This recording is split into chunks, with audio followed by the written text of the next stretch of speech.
This is VOCM Open Line. Call 709-273-5211 or 1-888-590-8626. The views and opinions of this program are not necessarily those of this station. The biggest conversation in Newfoundland and Labrador starts now. Here's VOCM Open Line host Patty Daly. Good morning. Good morning. Linda Swain in for Patty Daly, who is off today, and looking forward to your calls this morning. So call early and call often, as the old joke goes. Glad to get to bed at a sensible hour last night, Dave, for a change. Let's go Blue Jays. Looking forward to Friday night. Little nervous. Which, any Blue Jays fan has been over the last, 2 months? Anyway, a little bit nervous about the Dodgers. They are a powerhouse team. But you know what? The Blue Jays have that pluck. They have that will. They have that lovability. Spoken like a true fan, hey, bye. And who knows? Who knows? Anyway, watching this very closely. Shohei Ohtani, of course, and Mookie Betts, I don't know. They're really, really, really good. Anyway, let's go Blue Jays. Looking forward to the World Series. In local news, the two newly elected governments are going to have to be very nimble when it comes to the effects of climate change. And why do I say that? Because we've got a couple stories in the VOCM news run over the last few days and again today. In recent years, of course, climate change mitigation has concentrated on things like expanding the capacity of existing infrastructure, like making culverts bigger and that sort of thing to deal with high water volumes because, we get these tropical storms and century storms, as they call them, that were dumping quite a bit of water on us in the past. Well, this past year has been an anomaly. Now we're looking at municipalities that are grappling with low water levels, and it's really quite alarming to see how quickly all of this has happened. I had a look at Google Earth images last night because I'm a bit of a nerd, but some of our inland waters, have to say, are really receding. What I saw was sobering. Beothic Lake, for instance, in the news right now because water levels there about 16 feet below normal.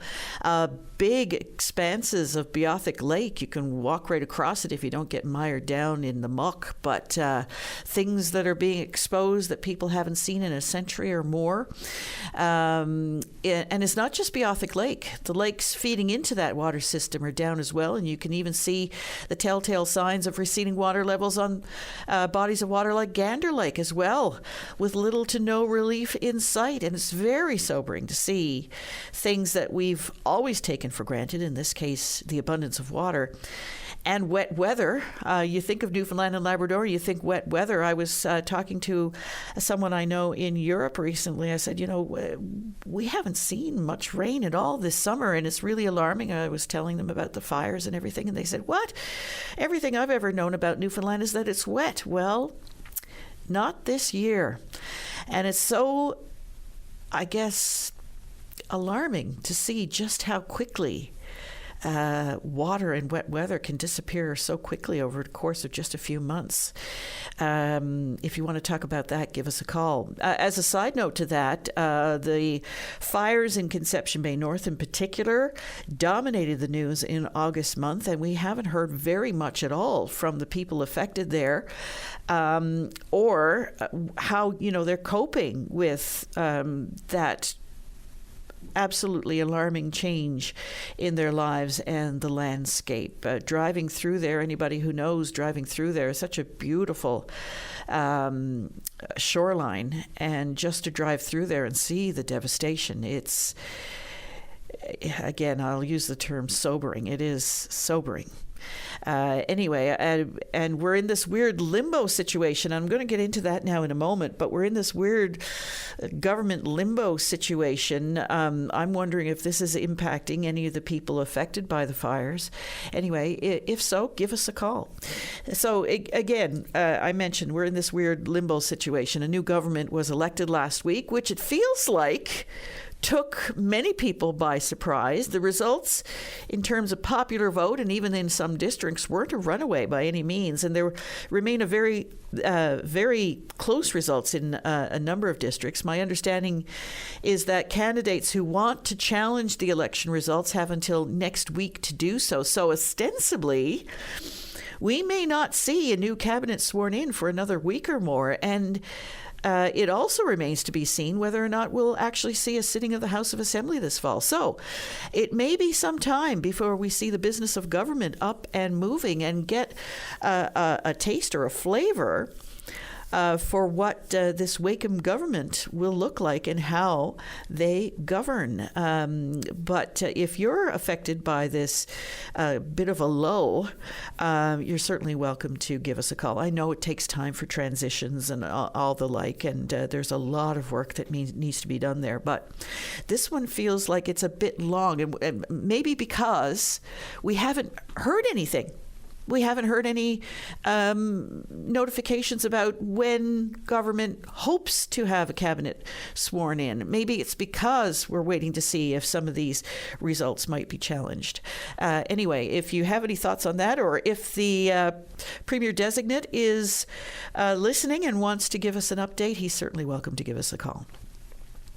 On that note, do you have a realistic expectation about how many of the government election promises will come to fruition? What about the MOU, for instance? What kind of a fiscal situation is the province in right now? The window of opportunity, of course, for the MOU, if it's to be finalized, is limited, not the least of which is because there's an election looming in Quebec, and the likelihood of renegotiating an MOU with perhaps the Parti Québécois, I think we can all agree, would be highly unlikely. And another opportunity might not be in the offing for a very long time indeed. And it looks as though the past government was sort of moving towards having this MOU finalized so it could get on with the business of government because, we don't have all the numbers. I don't have all the numbers. But it seems like that money that was going to start flowing from the MOU almost immediately will be needed by the looks of things. So anyway, so how this government navigates all of that remains to be seen. Do you have a realistic expectation that the MOU should go to a public referendum, for instance, which is a long and lengthy process? I can tell you, I lived in Quebec for the first 22, 23 years of my life and lived through 2 referenda in that province. And I can tell you, it dominates everything. It bogs everything down. It's fraught with difficulties and divisions and divisiveness. Is that really something that we want to be at? How would a referendum look like? What would it look like? And what would it mean given the results? How would people vote? How on earth could you vote? I don't know how I would vote if a referendum on that topic were to come my way. I don't know if I'd have the information available for me to make a reasonable decision there, and not an emotional one, because I think a lot of people react emotionally when it comes to our relationship with Quebec. So it remains to be seen. I'd like to hear what you have to say about that. And of course, the needs in Newfoundland and Labrador are very high, and 24/7 ER services in rural communities, 4 locally built ferries, more police officers, the reopening of detachments, all highlighted during the on the campaign trail. Expectations are high, and the newly elected provincial government has a lot to address. So I think a lot of people would say we don't envy them. Anyway, if there is any insight that anyone wants to share with us on that, they're certainly welcome to give us a call. On the federal scene, I see there are rumblings and concerns that the minority Liberal government under Mark Carney might not get the support it needs to pass its first budget on November the 4th. Transport Minister Steve McKinnon told reporters in Ottawa yesterday that he's concerned that the budget might not pass. And of course, that is a confidence motion. So if it doesn't pass, guess what? Canadians will be sent back to the polls. He was quoted as saying, in quotations, "We believe that we have a mandate, and when I see opposition parties," and he's speaking of the Bloc Québécois and the Conservatives in particular here, "ruling out the possibility of voting for the budget, that's starting to worry me," says McKinnon, "but I think it's them that are misreading the mood of Canadians." Well, there's a good question. That's what he thinks. What do you think? Is voter fatigue something that the opposition parties will have to consider when the budget is tabled? Are you willing to go back to the polls? And how would you vote if you were asked to go back to the polls? Would you relish it? Would you resent it? Would you vote accordingly? Give us a call. And we understand there's an update on the Wabush Airport situation. We're going to try and get an update on that for you this morning from either the Mayor of Lab City, Jordan Brown, or the MHA-elect Joe Power, or the MP for the region to see what the situation is there. And this is...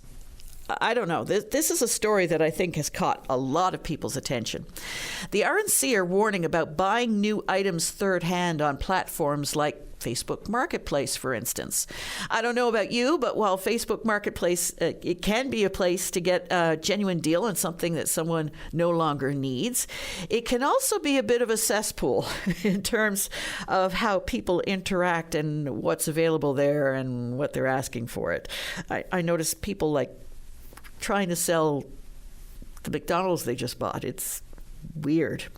So 2 people now facing charges after another theft from the Lululemon store in the Avalon Mall this week. And police recovered tens of thousands of dollars worth of merchandise, or just over $10,000 worth of merchandise. Now, we all know about inflation and the cost, how everything has gone up. But somehow stores are going to have to make up the losses by increasing prices. And if you're buying sketchy items on Facebook Marketplace or other online platforms that were likely stolen, and you know yourself whether or not that could be the case, then you're just adding to the problem, according to the RNC. The sad part is that people wouldn't be at this stuff if there wasn't a market for it, I guess. But there you have it. Fascinating nonetheless. We have some lines open. Now is your opportunity to give us a call. I really look forward to speaking to you this morning. Here are the numbers to do so. Linda Swain in for Patty Daly, who is off today. We're going to start the show on line 1. Dave Kane, you're on the air. Hello. Good morning, Linda. A long time I haven't been talking to you. I talked to you years ago when I was on the health committee in Stephenville. Oh, yes. And, a long time ago. Linda, I want to comment on our municipal election that was held on October 2nd for the town of Stephenville Crossing. We had 9 candidates running for 7 seats. There were 2 new ones running.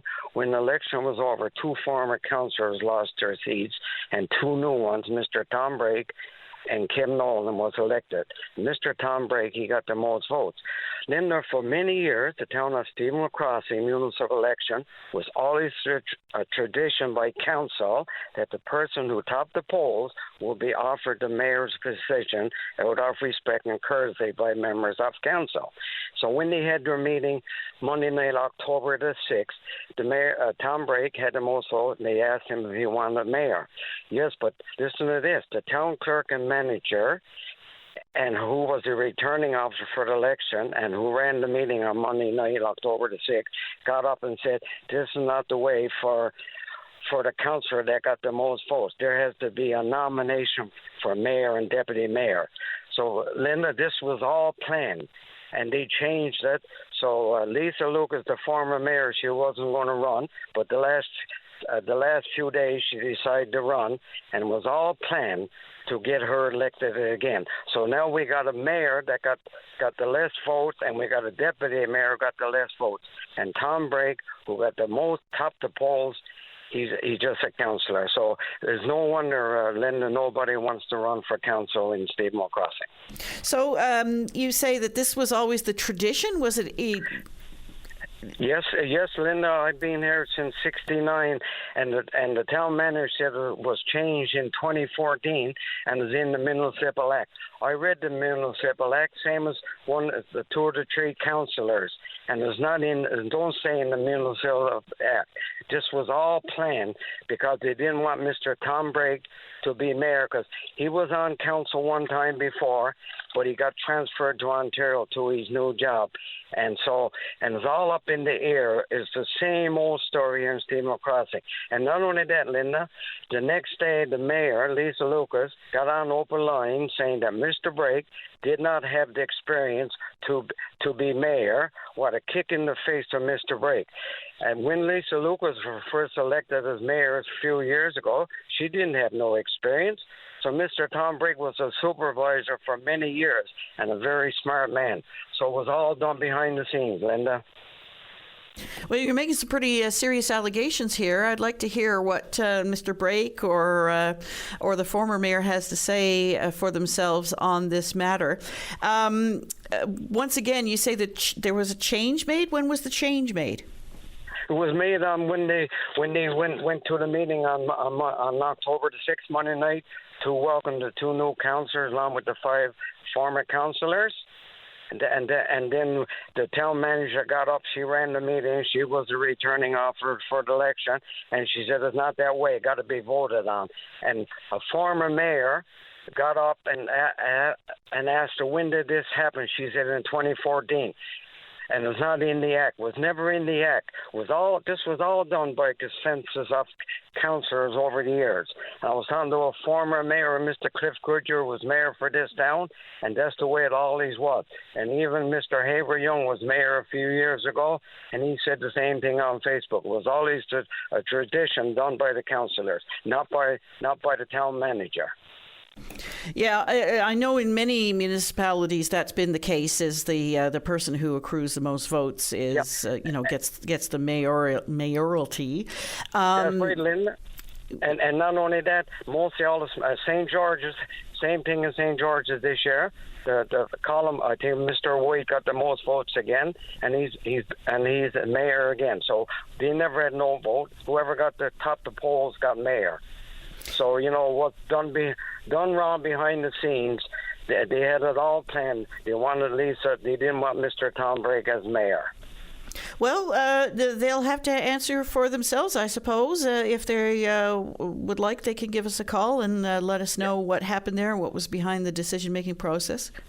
And then a lot of people know, like they said, why should they vote again? This wasn't done right, And that's why we always got problems here in Stevenage Crossing. And I call Municipal Affairs, and I want somebody to come out and investigate it, and he wouldn't do it. He's not going to do it, he says. But he did it to Debbie Brake Patton in Kipling a few years ago. She was put off as mayor, and she wasn't allowed to run for 2 or 3 more years. And then look at Stephen, all the racket he had down there when Tom Rose was mayor. And they wouldn't investigate Tom Rose either. Now the same thing goes for our council in the crossing. And people here are now all divided in our town, and then on account of this. Well, Dave, I'd like to hear from those elected to council, see what they have to say about it. I really appreciate your call and bringing this to our attention. Yeah. And thank you very much for your time, Lynn. It was nice talking to you again. All right. Thank you. Thank you. Bye. Bye-bye.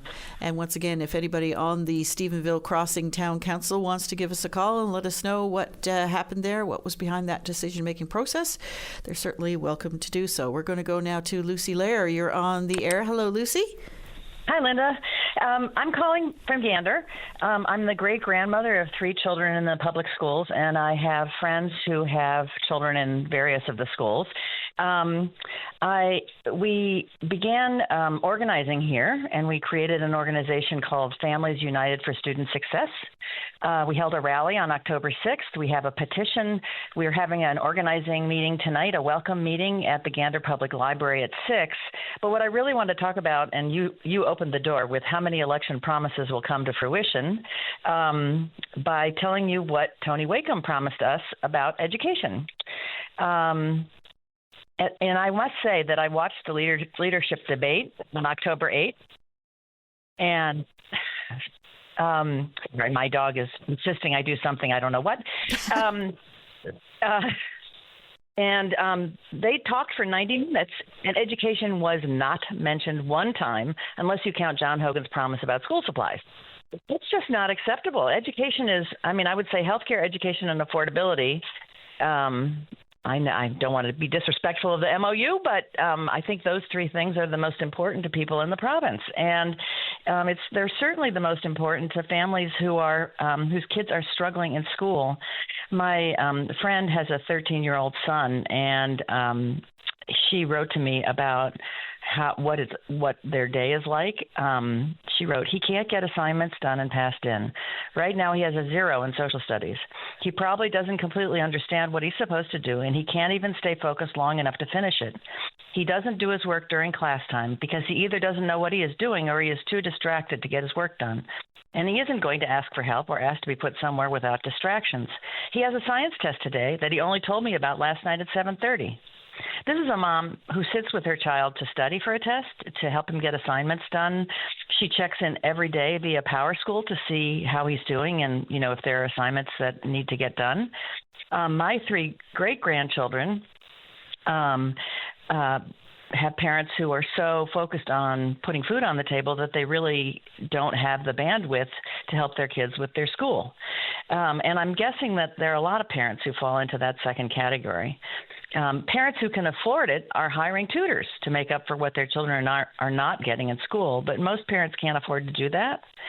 And that continues the dividing line between the haves and the have-nots that we then pass on to the next generation, who will be forced to stay poor due to their job prospects being limited because they didn't get the academic supports they needed when they were in kindergarten through 12th grade.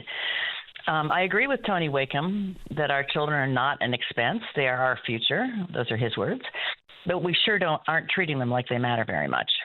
You're raising some interesting points there, Lucy, and I have to say I have a child in the K-12 system, and there are times over the course of his time in school that it felt like the curriculum was a freight train that was moving, and either you hopped on and made it, or you were continually chasing it, or it just got away from you altogether. Right. And I try my level best to stay on top of my son's progress, but I don't know what he's doing in school. And I stay in touch with his teachers, and they seem to be trying, but it still feels like this, as I said, a freight train that's just chugging along, and either you catch up or you don't. Yeah. Yes. And what happened was that my friend got a call from her child's instructional resource teacher who telling her that he was going to lose the few supports that he did have, which most notably was the ability to take tests in a quiet room where the teacher would read the questions out loud and, if needed, help write his answers down. He won't, in a class of 30 kids, he's not going to ask somebody to read questions out loud. God, that would, he's a shy kid. And so he's not going to call attention to himself. Calls attention to yourself. Yes, absolutely. Right. And so she wrote in Facebook about what they had told her, that she was going to lose these supports, and a lot of people responded.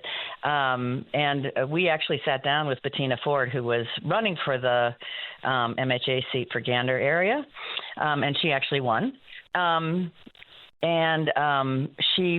They had money in the pipeline, the Liberal government had, to do some things to improve the staffing. And she was able to kind of shake that up and get that immediately started. So he is now still going to be able to take tests in a separate room. But 30 kids in a classroom, even if every one of them was high functioning, it doesn't work. I mean, our classroom teachers are burning out. And what's worse is this. I'm an American, so this was news to me. They're not allowed to speak out. The Supreme Court has interpreted the Charter of Rights and Freedoms to say that freedom of speech does not extend to employees. They may not make disparaging remarks about their employers. So it's left to the family members and people who care about the school system to raise the alarm because the teachers and the staff cannot. Well, it doesn't stop the union from saying what it wants to say. So I invite Mr. Lamb to come on the show with us this morning and address some of these very important concerns that you've raised. Yes, I appreciate that. I will say that our meeting tonight is at 6 at Gander Public Library. We have a petition that you can find on the Families United for Student Success Facebook page, and we are focusing on the Gander area, but we know that there are efforts around the province to address these concerns, and individual kids are failing now. I mean, they are not getting the help they need now. And we are going to hold Premier-elect Wakeham's feet to the fire about the promises he made, which I will remind you said he said that he promised real inclusive education, individualized support, small group instruction, and student assistance for students who need them. Those would be good steps in the right direction. Lucy, I do appreciate your call this morning. Thank you so much. Thank you for talking to me. All right. Bye. Bye-bye. Lucy Lair raising some very important issues there related to the school system and the promises made during the election campaign regarding education in Newfoundland and Labrador. When we come back, we're going to talk about ocean temperatures with a Memorial University or Marine Institute researcher right after this. And we're back. Linda Swain in for Patty Daly, who is off today. We've all heard of heat waves. We've experienced them here in Newfoundland and Labrador and wherever you happen to be on the planet. It's when, the temperatures go up for a period of time, usually pretty uncomfortable. You try to find ways to stay cool, and then with any luck, the temperature levels out again. Well, did you know that heat waves also affect the ocean environment? There's a group of researchers who have just co-authored a paper examining marine heat waves on the Newfoundland and Labrador shelf over a 4-month period in 2023. One of them is Dr. Nancy Soonteens. She's a research scientist at Fisheries and Oceans Canada, and she is on the line with me now. Hello. Hi, Linda. So tell us a little bit about this research that you did on marine heat waves. Yes, absolutely. This was a study. I was the lead author, and it was published very recently in the State of the Planet Journal. And we really focused in on a series of marine heat waves that occurred over the Newfoundland and Labrador shelf in 2023. So I think maybe I'll start by trying to describe what is a marine heat wave, because, in your introduction, you mentioned atmospheric heat waves, and I think we're all really familiar with those, and the concept is quite similar in the ocean. A marine heat wave occurs when the temperatures are warmer than normal for an extended period of time. But one thing to keep in mind in the ocean is that, the temperatures are really variable, and there's no one set temperature threshold that just defines what a marine heat wave is. Instead, we look at how does the temperature compare in this location and at this time of year to the 10% of warmest conditions that have occurred in the past. So if we're above that 10% threshold, then we're in marine heat wave territory.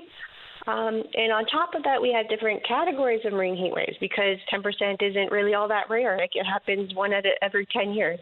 And so we basically double, triple, and quadruple this threshold that we've determined, and that gives us different marine heat wave categories, which are moderate, strong, severe, and extreme. In the 2023 case, we saw in some places the temperatures got into the range of being considered a severe marine heat wave. So what kind of variability did you see there? Well, in terms of temporal variability, so over the summer and the fall, we did see that the strongest marine heat waves happened in July and August, and the temperatures around the Flemish Clap area. So we broke the study up into 4 different regions. We looked at the Labrador Shelf, the Northeastern Newfoundland Shelf, the Grand Banks, and Flemish Cap. And keep in mind, there's a lot of variability in ocean temperatures just in those areas. It's a big area to encompass. But in Flemish Cap, where the waters are usually quite warm, they were extra warm. So it was 5.5 degrees above what you would consider normal. So temperatures reached upwards of 20 degrees in the ocean, which is not what we're used to around here. No, indeed. And what kind of an impact does that have then on the fish and other species that live in the water? I assume that cold water species are trying to find colder water, either by going down or going away. Absolutely. Yeah, that's a great question. And I think you alluded to something that was really interesting about the marine heat wave that happened in 2023. It was really confined to the ocean surface. And so if you're looking at the ocean surface, say with satellite data, you see really warm conditions. But you go a little bit deeper in the water, and they're actually quite a little bit colder than normal. So that was something that was quite interesting and something to keep in mind, that sometimes what's happening at the surface doesn't really represent what's happening throughout the entire water column. In terms of impact on species, we didn't look at that question in particular, but there's certainly a lot of interest in pursuing those ideas.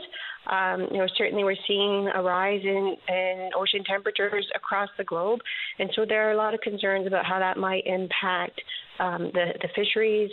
We might see a migration of species that, from tropical areas up into Newfoundland and Labrador, with the waters are going to be warming. They might be able to tolerate those the temperatures in the ocean more than what they would say in the past. So there are a lot of potential impacts, but I don't have any concrete answers on that question today. So what's causing that heating, particularly on the surface? Is it purely atmospheric heat that's bearing down on the water and warming the water, or is there something else happening there? Yeah, and that's a great question, and that's something we wanted to dig into in this study. And we found sort of 3 leading contributing factors. The first was that the ocean, in addition to being warmer than normal, it was also a lot fresher than normal. So that fresh water, it sits at the ocean surface, and beneath that it's salty and cold and heavy, but the fresh water is light, and so it stays towards the surface. So that's one element that caused that really thin layer of heat near the surface. The other element that we looked at were the winds. In addition to it being warmer than normal, it was also not very windy during that summer. And the winds, they add energy to the ocean, and that energy can mix between those ocean layers. So the warm surface layer, the winds would act to mix that with the colder layers beneath. And because in 2023 it just wasn't very windy, that mixing wasn't happening. So the heat was trapped near the surface. And the other element that we looked at was what you commented on, was the amount of heat that was being received by the ocean from the atmosphere. And, the atmosphere was also warm. We've seen that a few summers now, that we're getting really warm temperatures around Newfoundland and Labrador. And that occurred also in 2023.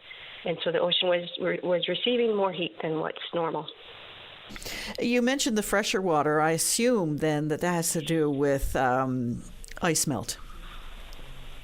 Absolutely, that's a leading hypothesis. I think it's important to understand a little bit about the ocean circulation around Newfoundland and Labrador to comment on that. So, we receive a lot of the water that the source water comes essentially from the Arctic. And in the Arctic right now, we know that the sea ice is melting, and when that sea ice melts, it's releasing fresh water into the Arctic Ocean. that gets transported to Newfoundland and Labrador shelf, and so that's one of the leading factors that can be causing that freshening in our coastal waters. Is it affecting movement of water? Because I know that, ocean currents and the like are like a big conveyor belt. They're moving food sources and that northward and back down south and all of those kinds of things. And we have this conveyor system, so to speak, in the North and South Atlantic that are always sort of exchanging things. But my understanding is that some of the scientific data is showing that whole conveyor system is slowing. And do these ocean temperatures have anything to do with that? They're definitely related. Yeah. So what you're referring to, it's called the Atlantic Meridional Overturning Circulation, and in the North Atlantic, we're a part of that system around Newfoundland and Labrador, and we are seeing in the scientific literature signs that overturning circulation is slowing down. And one of the reasons for that is that in the Labrador Sea, and during the winter months, the water that's at the surface, it starts to cool down, and then because it's cooler, it starts to sink. And that's one element that feeds the circulation or conveyor belt. But because, as I alluded to, the water is becoming more stratified, it's harder for that cold water to sink down. And so that's what's one of the factors that's slowing down that overturning circulation. And what does that mean in the grander scheme of things? That's a good question. It could mean changes to our weather patterns. The ocean and the atmosphere are really closely coupled, and what's going on in the atmosphere impacts what's going on in the ocean, and vice versa. What happens in the ocean impacts what's going on in the atmosphere. And so there's certainly potential that we would see less heat transported to from the southern ocean or from the tropical equator. We would see less heat transporting north, and then that could impact weather patterns, especially in Europe. That Europe receives a lot of those warm waters, and so certainly if the ocean is cooler, then you would expect the weather patterns to change in that area. It's all interconnected, and absolutely. This type of research is so vitally important. How was your research made possible? That's a great question. So one thing that was really kind of new for this research was, first of all, it was conducted at Fisheries and Oceans Canada. We had a team of, I think, 6 co-authors, and we all had different areas of expertise contributing to the study. And it was also done in conjunction with some collaborators in Europe. It was published in something called the Copernicus Ocean State Report. They produce a report on ocean conditions every year, and this Ocean State Report number 9 that we were published in, that was focused in on 2023. So that's one of the reasons why we were so interested in that series of marine heat waves and why we wanted to focus on that event. Dr. Nancy Soutine, such important work. I really appreciate you taking the time with us. And anyone who wants to read the paper themselves, it was published in the journal State of the Planet. Great. Thank you so much, Linda. It was a real pleasure. Appreciate your time. Thank you. Bye-bye. Bye-bye. Dr. Nancy Soutine, research scientist at Fisheries and Oceans Canada. She was the lead researcher on this research on marine heat waves off the coast of Newfoundland and Labrador. We're going to take a short break. When we come back, we'd like to speak with you. And we're back. We're going now to Gary. You're on the air. Hi, Gary. Good morning, Linda. A long time no hear your voice, and I'm so happy to hear your voice.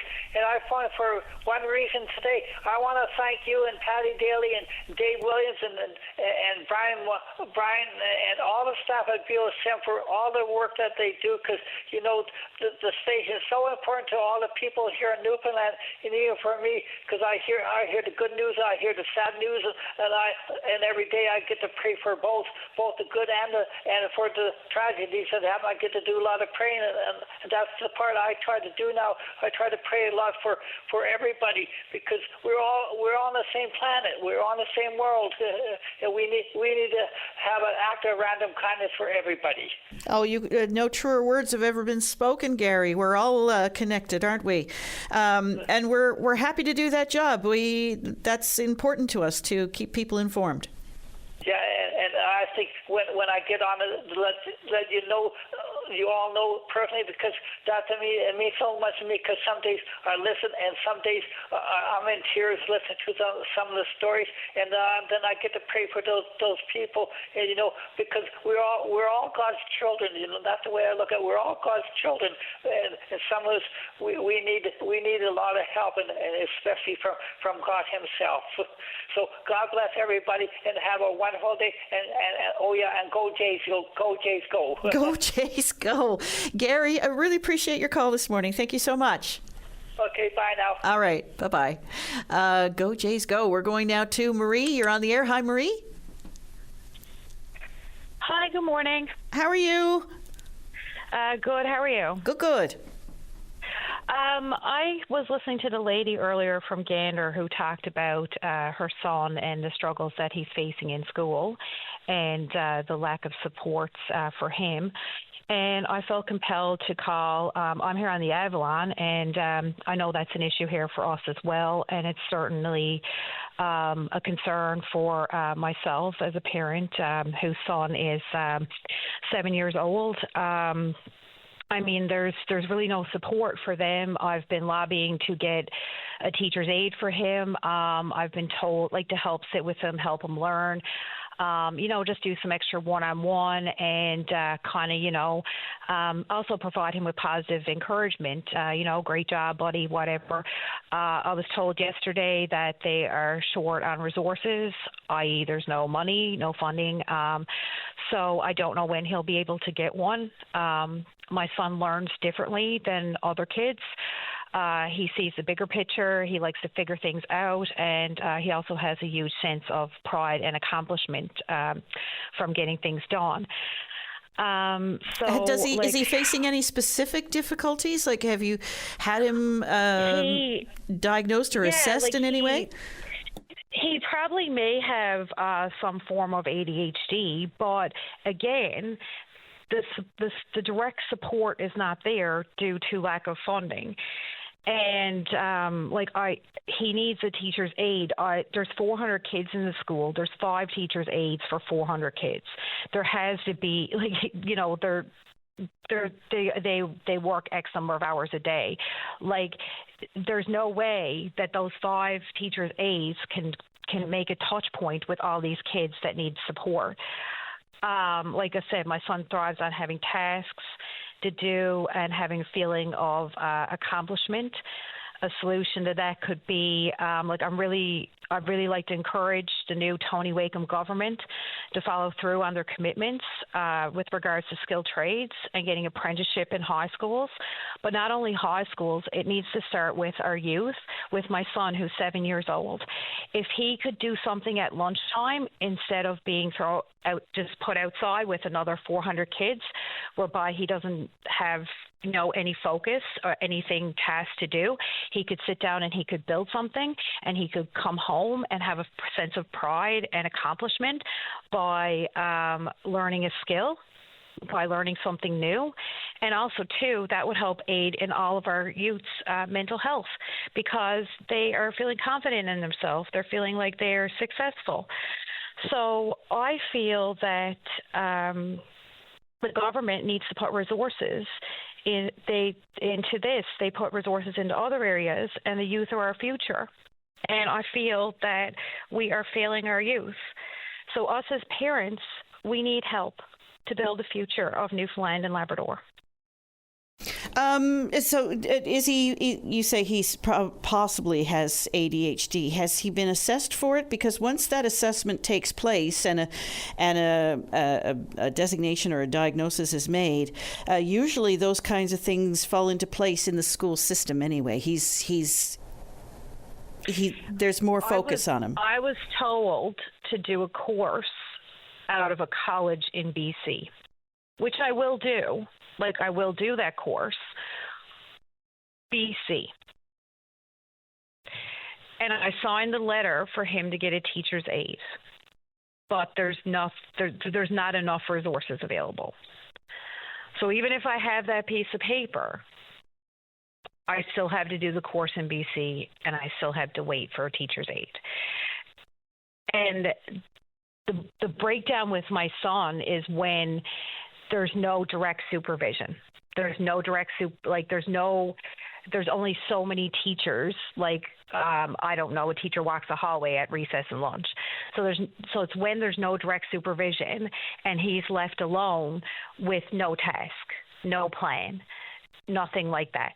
So if there was like a group of kids that sat together and they're going to learn a skilled trade, they're going to learn a skill, they're going to do that during lunch hour, then that gives him a focus. It gives him a purpose.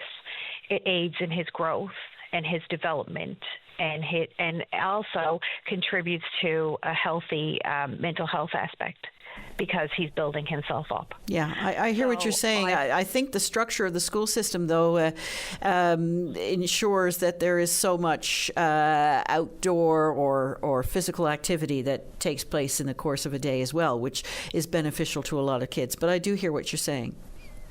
Mm-hmm. Yeah, and I think that the skilled trades program and the apprenticeship, and even starting with our youth at 7 years old, is vital, so that every child is able to learn, grow, achieve, and that will lead to a future of success in their life, in the success of Newfoundland and Labrador, in their mental health, and in their careers. And this needs to start now with my 7-year-old, so that we can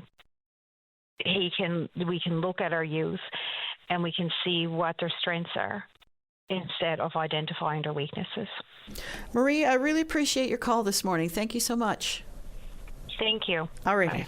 Bye-bye. Your thoughts on what Marie's had to say, or what Lucy had to say previously about education, or anything else that happens to be on your mind, now is your opportunity to do so. We're going now to news with Sarah Strickland.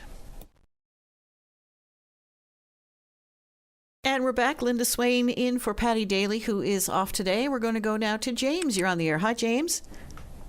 Hi, Linda. How are you this morning? I'm good. How are you? Not too bad. I'm just basically calling because my wife and I, we need assistance. Well, more or less financial assistance, because give you a brief history of what happened. Back on the 1st of June, me, my wife, and 2 boys actually had to move out of a house that we're living in, because the previous landlord was selling his house, which is fine. We decided to get a house because that was closer to the area for the boys, so they didn't have to change schools or anything like that. When we got here, basically the agreement was heat and light included, and so we agreed to that. It was $2,100 a month. So anyway, when we called Harvey's Oil, they said that we had to have the oil tank inspected because it hasn't been used in quite some time. And then in order for, you can put any amount in the tank, but we were just wondering, how much would it cost for us to fill the tank, even though heat and light was included. They said it would have cost about $1,300 to $1,400 to fill the tank. And they're like, oh my God, $2,100 plus now we got to pay for oil. I said, well, that's, not the contract. But anyway, we were talking to the property management, and they said, no, it was in the contract. It was just heat, or it was just lights included, that we had to pay for the oil.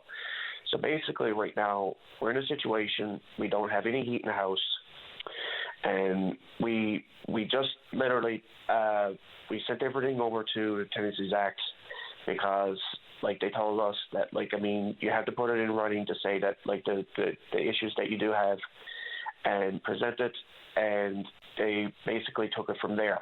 So we do have a new house, but we just had to pay everything here to bring it up to date so that we could leave without any issues. So this is where we're kind of stuck here right now, because we have a damage deposit and our first month's rent, which we don't have. And we have to move out of this house by the end of this month, because we can't stand it here anymore. It's too crazy, the situation that we're going through. And we do have a house. It's just that right now my wife is actually she's at a conference, and she's trying to actually find solutions herself. But she told me, she just try to reach out everywhere that you possibly can, just to see what we can do, because we literally got to get the hell out of here, because another issue that happened. We had an infestation of wasps. We called Pest Solutions, and they came back. They came by. I tried to fix it myself, which was on the outside of the house. It was actually literally on the back of the chimney that's outside. And I said, like, how in the hell are we ever going to get at that? I said, that's impossible because it's behind the chimney. Like, there must be a nest behind the chimney, because the wasps were literally coming in through the vents and coming out from the back of the fireplace. Like in about an hour inside the house, I had almost about 100 wasps that I had to kill. So we're getting the hell out of here. But the only way that we can do it is if we can hopefully see if there's anybody or anything that could help us try to get the hell out of here. Financial assistance, I don't know. But we're trying to find every type of solution so we can get out of here. Are you both working? Yes. I'm actually currently home. I'm off sick actually because I have osteo in both of my knees, which I'm trying to get. I just recently actually got a family doctor, and he's trying to get me to go in to see an MRI. So I'm actually home from work sick, but my wife is working. She's working full time. Gotcha. And so you've got a new place to rent, but you can't leave and go into that new place until you come up with first month's rent and a damage deposit. Is that correct? Yes. Would you get your damage deposit back from this place? Well, see, this is the thing. We never paid it at first because when we agreed to take this house, they were supposed to, say it was the middle part of the month. So they said, okay, well, in 2 weeks, we'll have everything, freshened up, blah, blah, blah, blah, blah. Nothing was done with us. So when we moved in, we said, okay, well, we're going to, put this in writing, and we're going to say, that we need this done by this amount of time, or we're moving. And we can withhold, rent and damage deposit because, it's just not reciprocating on their end. We brought these issues to them. They're dragging their feet, so we're just fed up with it and just moving out. Right. So if you withdrew that damage deposit and first month's rent, then do you not have that now for another place? No, that's the problem because we just had to pay our rent here, which was $2,100. Right. So we're just trying to keep everything up to date so that way then, we don't have any issues so when we do leave. I know it probably don't make any sense that way, but we never paid our damage deposit here just because of the issues that we're having right from the beginning. Gotcha. And you don't have any family support or help? No, we don't have any family in St. John's. Basically, mostly, around the bay and everything like this. And I mean, I'm an older, I'm in my 50s, plus my older siblings are in their 60s and 70s. So, I mean, they're finding it hard to make ends meet as well. But it's just, we literally had to take this house because it was close for the schools, for the boys, so we didn't have to basically uproot them to change schools. But now, obviously, we got to, because, I mean, we're waking up here, basically got to turn the oven on in the kitchen in order to freaking heat the place up. Wow. There's no electrical heaters there? What? There's no electrical heaters, no baseboard heaters anywhere? Nothing. So basically what we got an oven. I wakes up at 6 o'clock in the morning, turns the oven on, and before I tell the boys to get out of bed, I just make sure that the house is warm. So, we can't do this. No, that's not a solution either. Have you spoken to your MHA? I haven't yet, because this is my first call here this morning to whoever. I could, basically, I'm just start with you guys first. Mm-hmm. Well, maybe there's somebody who knows what you. Sorry. Yep. Sorry, Linda. Maybe there's somebody who's listening who knows what you can do or has dealt with these kind of things before. Or who's your MHA? Do you know? My MHA here is Nick Hogan. John Hogan? Donald, sorry. Yeah. If you give his constituency office a call, they might be able to help point you in the right direction. And you've put this out over the open line now, and if anybody has any suggestions for you, keep listening. They might be able to provide you with some answers, and or Dave has your number and can let you know. Perfect. All right. All the best to you now, James. Hopefully you get this sorted out. Yes, hopefully too, Linda. Well, just thanks for letting me put it out there anyway, just to see if there's any light at the end of the tunnel. All right. All the best to you. Thank you. Okay. Bye-bye. Yeah, a bit of a pickle there for sure. We're going to take a very short break. When we come back, we hope to speak with you. And we're back. We're going now to the Mayor of Whitburn, Hilda Whalen. Hello, Hilda. Good morning, Linda. How are you? I'm just Jiminy Cricket bowling. I listen to the Jays. I'm on a high with the Jays. Oh, aren't we all? Yeah, we are. Several items, Linda, I'd like to talk about this morning. First of all, I do hope that Premier Wakeham's government does continue to create and use the nurse practitioners and the family centres.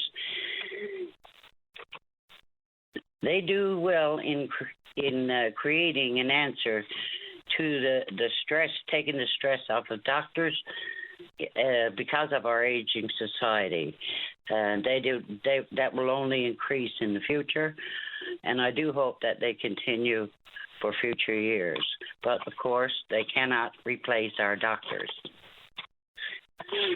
I would also like to speak to the news that BC is bringing in healthcare nurses and doctors.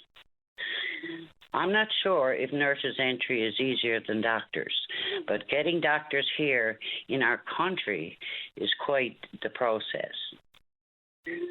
I wonder if these doctors, who are what we call IMGs, and that is an internationally medical graduate, that they're from Ireland, England, East End countries, etc. The beginning of the doctor's process is to write a test for the Royal Canadian Physicians and Surgeons. And once they get through there, which is not an easy process, the next step is to apply to a province of their choice, I guess, for a physician and surgeon's license. There they will receive a conditional provisional license. The next step of the doctors is to apply to PRA. PRA is Ready Practice Assessment. It's to make sure that they are quite efficient in all areas. It's a 12-week process. And once they're finished through there, if they're successful, of course, they're in their license, but I think there's a probably 1 or 2 year return of service in most provinces. Here, we take 10 or 20 a year into PRA. PRA is in every province in Canada. It is adjoined to your physician and surgeons. You will go directly from your conditional provisional license right into PRA, and you're out and practicing in 12 weeks. Not so here in Newfoundland. Here in Newfoundland, you have to wait until the university has the room for you. They take 10 a year. I had many conversations with Minister Osborne when he was there, and I think a little pressure that was put on them. I think 1 year they took 20. I don't know if that's been the same ever since. A lot of doctors have actually left this province because they were waiting for PRA. Other provinces have accepted our conditional provisional licenses, and they go directly to PRA and is fully licensed in 12 weeks. I've had many applicants who called me and said, I'm not waiting around. Myself and my colleague, we're off to Nova Scotia, more off to New Brunswick. Dr. Shanice is in BC Hospital. I know all the names, and we're there. All MHAs were aware of this problem. None asked it to be addressed. The only one I ever heard speak of it was Paul Lane, and he's very well aware of it. I didn't hear it mentioned during the campaign. All I heard, they were going to replace the service. So my question is, the government, and I'd like to throw this out not only to the MHAs, but also to the public. Maybe you'd like to do a little digging yourself.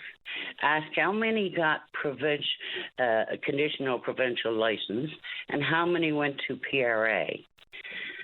So where are the rest? Everyone wants new doctors here. They just can't walk in and practice. It doesn't matter if they are in the USA. In fact, I was talking just last year to Felix Collins, who used to work in government, and his son was considered an IMG because he was educated in the States. Now, he tried to get through the Canadian physician surgeons, but he didn't make it. So he ended up staying there. He didn't get through. He passed 2 or 3 times. That's not an easy process in itself, let alone going to the provinces. So I ask that you put pressure on your MHA for practice-ready assessment outside the university, like in every other 9 provinces. Like I said, we're the only one controlled by the university. Why? When we paid them $360 million forever and 1,000 years, good God, they owe us. I did a news interview with Heather Gillis on December 15, 2023. I ask that you can get it online and that you read it, because this is still true. What I stated in that interview is still true, but it has to be changed if we are ever to get the doctors that we need here. Mayor Hilda Whalen, I do appreciate your time this morning. We'll see what others have to say about it. Thank you, dear. Thank you very much. Bye-bye. That's the Mayor of Whitburn, Hilda Whalen there. We're going to go now to Asif. You're on the air. Hello, Asif. Hi, good morning. Good morning. What's on your mind? A lot of things. I'm just a little bit overwhelmed. And so just to share, I was talking with David. Yeah. I was just sharing my story that is a little bit complex one. So just to give you a background, I came here in 2017 as a student. And in 2022, I found out I had thyroid cancer. And that turned my life upside down. So fast forward in 2023, my cancer spread to my lungs and other parts of the body. So right now, my cancer is incurable advanced thyroid cancer. Because of that, I had to change my status with immigration. And I also applied for permanent residency under humanitarian compassion reason because I have a 2.5-year-old son here. And there's a court order that he cannot be moved from here. And my best option would be to stay in his life, is to be here. So that's the background. Now comes the part where the problems comes in. The problem comes in with ISCC. There's a long processing time. Even before the recent years, it was 2 to 3 years. And I've been waiting for quite a while now, like almost a year. So sorry, just to back up a little bit, Asif, because you're providing us with a lot of information, and it's a lot of heavy information, as you can appreciate. So as I was trying to process some of it, I was trying to understand it, and then you're moving on to another thing. But so you're trying to get a change in your immigration status? Actually, yes. So I was a student, and after my child was born, I decided to stay in Canada or Newfoundland, right? But because of my cancer diagnosis, I'm not eligible for standard applications. Okay. So I applied under humanitarian and compassionate application to stay in Canada. And that process is taking too long? Usually it was long. It was like 2 to 3 years to process. Mm-hmm. But now, since October update, it's 10 years. Oh, my goodness. Yes. So IRCC gave me visitor status Right. until they make a decision to stay here with my son and continue my medical care. Right. But the problem is, with the visitor status, I am treated as a tourist. So basically, I cannot work legally here. Mm-hmm. I cannot get any provincial support, or I cannot do anything. So, Do you get health care? no, nothing. So, visitor status means I'm basically a tourist. Wow. So I've been working with my MP, Joanne Thompson office, and also I worked with my MHA Sarah Studley office, and they've been really good. They have been trying. So right now, my MP's office reached out to Mr. Diab's office for ministerial discretion, because my situation is quite dire and also my health is declining. There are a few things happening in the court legal system I'm not going to mention because that would undermine that process. Mm-hmm. But only thing I'm going to mention, I haven't seen my son since August, despite there's a court order. So with my health and like other conditions, and also I have not able to have money for food, medications. Mm-hmm. And when I reached out to province, they said they cannot help me because of my visitor status. I need to be a permanent resident in order to get any help from the province. Is there any way to accelerate that process because of your situation?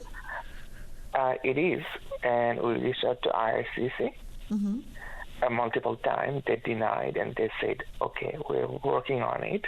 This is a complex file, and we're still within the processing time limit now. The question comes in mind that the processing time was 2 to 3 years, and now it's 10 years, right? So even in 7 years would be within the time limit, right? Right. And with my diagnosis is unknown, but at the same time, worst case scenario, people in my condition live 2 to 3 years. Oh my! Because it's stable, I might live a little bit longer. I might live a little bit less. Mm-hmm. Now it's hard to say. Right. But one thing is considered: my quality of life is not good. No, it's deteriorating. And, cancer is stable, but at the same time, the other thing, like recently, I got my spinal bulge, so I could barely walk now, even to make my food or anything, and et cetera, right? Mm-hmm. So the problem now becomes, how do I support myself? How do I buy food? I cannot even go to the food bank and get food. Mm-hmm. I'm not eligible for anything, not health care. I got temporary health care for a few months, and that's just to go to the hospital. Then I have to buy medications on a daily basis. I don't have any money to buy medications. Oh my goodness! Do you have anyone who, in your community that can help you, or Association for New Canadians who might know a pathway for you? I reached out to each and everyone, And the problem I face is they said, oh, you're in a visitor status. If you're a permanent resident, we could have helped you. Oh, my goodness. And I'm reaching out to media just to call for attention that my situation and only thing I'm facing, and I could tell everyone, my situation is complex and I don't fit the exact definition of the legislation they have. Right. Even though there is, with IRCC, there is ministerial discretion to address humanitarian crises in a timely manner. They're not going to do it with province. There is ministerial discretion to help people in need. They would just not do it because I don't know, because I don't fit the exact legal definition. Wow. And with the problem, people say, why don't you go back to your country? And I tell people, honestly, I would love to go back to my country. But the problem is, then my son will lose his access to his father. Yeah. Yeah. So you're in a real rock and a hard place. And the other problem is, I cannot do a plane journey because of high blood clot risk. Right. I might not even survive the trip journey. So yeah. Then if I stay in Canada, I don't have any food. I don't have any, I don't know if I will have a shelter, no medication, no one to take care of me. What I do, I cannot do anything. What I don't do, I'm just in a hard and rock place. I cannot just do anything. Yeah, a nightmare situation. Well, let's see if you've raised it publicly. You say Joanne Thompson's office and Sarah Studley's office are working for you. You mentioned ministerial discretion. Is that a possibility? I don't know, and I've been waiting since February, so it's been a while. Yeah. And the thing is, time is not the luxury I have. I wish I could wait for 5 years, 10 years, whatever it is. And the only reason I'm reaching out to media, if media attention would grab the policymakers to take action, and my question is to IRCC and the policymakers. I understand what is happening. I don't fit the definition, right? But how do you expect me to leave? What do you want me to do? Do you want me to stay in Canada to be with my son? I get it. How do you want me to do it? I cannot legally work. I cannot access any support. Okay, you don't want me to stay in Canada? I can go back to my country. But how do you want me to go back to my country safely without putting my life at risk and making to an old son not to have his father anymore in his life? Asif, I feel for your situation. Oh my goodness gracious! If there's any hope or help out there, I encourage anyone to try and take some action to help you out. I appreciate you telling us your story. I'm so sorry for what you're going through. Will you keep us up to date and let us know if you make any progress? I will, and this is my last desperate call for help. If anyone listening, the provincial policymakers or maybe federal level ministers, I don't know if they hear it or not. I just need your discretion.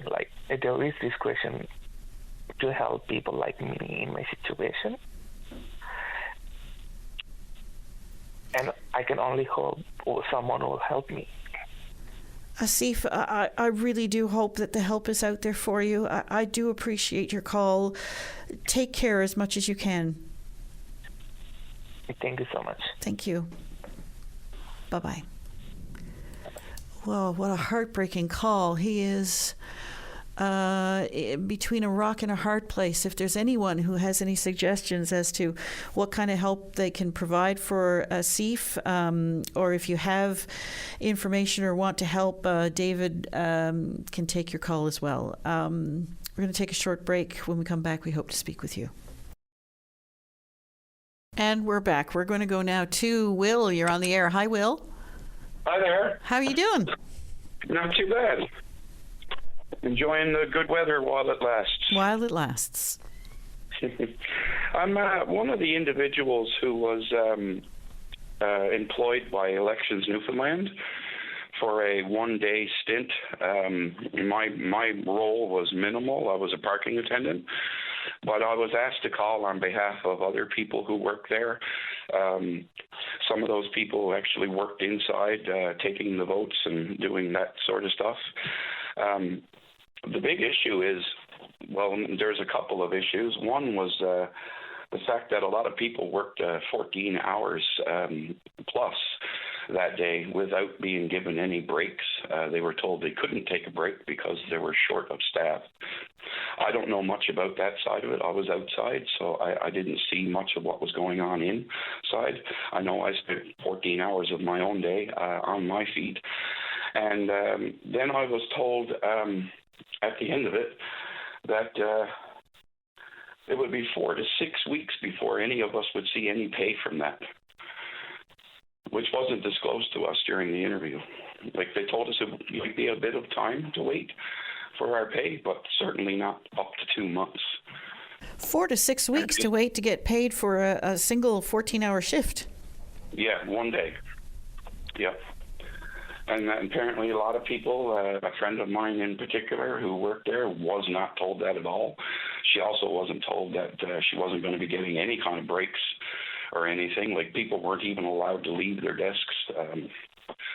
You know, I was kind of lucky. I managed to be outside and you know, made my own breaks kind of thing. But, you know, even so, I feel for the people who worked inside who had to stay there for 14 hours without being allowed to leave. Then there's the issue of the 4 to 6 week waiting period. I did call. I sent an email, and I made a phone call to the number available. And, of course, I was just given the canned answer, which started with the word unfortunately. So anything after that is probably nothing of any use. So, unfortunately, what is the reason you're being given for this lengthy wait to get paid? There isn't one. I could go back to the email that I received from them, and just basically it's a matter of payroll and yada yada. It was a canned answer. I mean, clearly. I sent it regarding pay time, and it says, thank you for your email. I'm sorry that you're upset. Unfortunately, we are unable to provide you a date at this time, yada yada, as it depends on when we receive completed paperwork. Anyway, they say then they're telling me in this email that it could mean a delay of 3 to 4 weeks after the election. Our payroll department makes their best efforts, and so on and so forth. And, yeah. Well, it's not like we didn't know it was coming. Right. I mean, you know, you would have thought that preparations would have been made to just, you know, you get people to come in and do this sort of thing and take the time of their day. I know one person, my friend, who basically booked off of work and lost, you know, a couple of $100 in pay, you know, to do this, and then to be told that, you know, well, sorry you did it, but now you're going to have to wait. Like, you know. Wow, if you're waiting 6 weeks, you know, I mean, that's taking us close to Christmas. Yeah, and I mean, I don't know about anyone else there. I know a personal friend of mine who is employed took time off work to do it. I am not employed. I'm on assistance, and I was offered this stint as a way to boost my income a little. And I had made plans around, within a couple of weeks, I had made plans, after the election to pay some bills and, you know, pick up some groceries and stuff like that. And now I don't even know when I'm going to see the money. It's hard to make plans around money that you don't even know when you're getting it, you know. I know there was a similar situation. Gosh, it's a while ago now. It may have been the last election or it may be before that. I know our newsroom has fielded calls on it in the past after elections, people wondering when they were going to get paid. And in some cases, it's been, like you say, an extended period. We'll see if we can't get some answers from Elections NL on that and find out what's going on. Well, hopefully you get better answers than what I did. Yeah, well, we'll certainly... the canned answers, if you're familiar with that term. Yeah. Yeah. We'll certainly share it publicly if and when we get anything. Will, I appreciate your call this morning. Hopefully you get paid soon. Yeah, all right. Thank you so much for hearing me out, and you all take care. Have a great day. All right, same to you. All right, bye-bye. Anyone else in a similar boat waiting to get paid from Elections NL? We're going to see if we can't get some answers through the newsroom over the course of the day or the next day on that. We're going to take another short break because we're a little bit overdue. When we come back, we hope to speak with you. And we're back. We are going now to Edward. You're on the air. Hi, Edward. Yes, good morning, Linda. How are you? I'm good. How are you? I'm not doing too bad. I'd just like to make a couple of comments regarding the new government we just elected and Premier Tony Wakeham. I'm trying to find a delicate way to say this. I have no objection to a change of government. I think the old adage about change is as good as the rest. But I got one big concern with the agenda that Tony Wakeham and his PCs have talked about during the campaign. And that is concerning this MOU thing with Quebec and the deal that we got pending basically with Quebec. And it seems like the PC government, before they even get started, they've demonstrated that they're really not that much in favor of this, I think. But what really concerns me, Premier to the Wakeham, if that's the correct term, he's stated over and over again that he's going to have an independent third-party review of this agreement before he's willing to move forward on it. And I wholehearedly agree with that proposal. I think it would be good to have a third party review that, because we all know what happened with Muskrat Falls. So we're not all lined up saying, oh my God, yes, if Newfoundland Labrador Hydro says this is a good deal, well, that got to be a good deal. They don't have a good track record. However, coming back to what I really want to make is this business of holding a referendum. Now, I don't know what purpose that's going to serve other than take the onus off of Tony Wakeham and the government to decide. Is he afraid to make a decision? Does he afraid that the history books is going to look back and say, well, Tony Wakeham signed a deal that was just as bad as the one Joey Smallwood signed? I don't know if that's what is at the root of this referendum business. But we elect the government to govern, to make decisions, make informed decisions.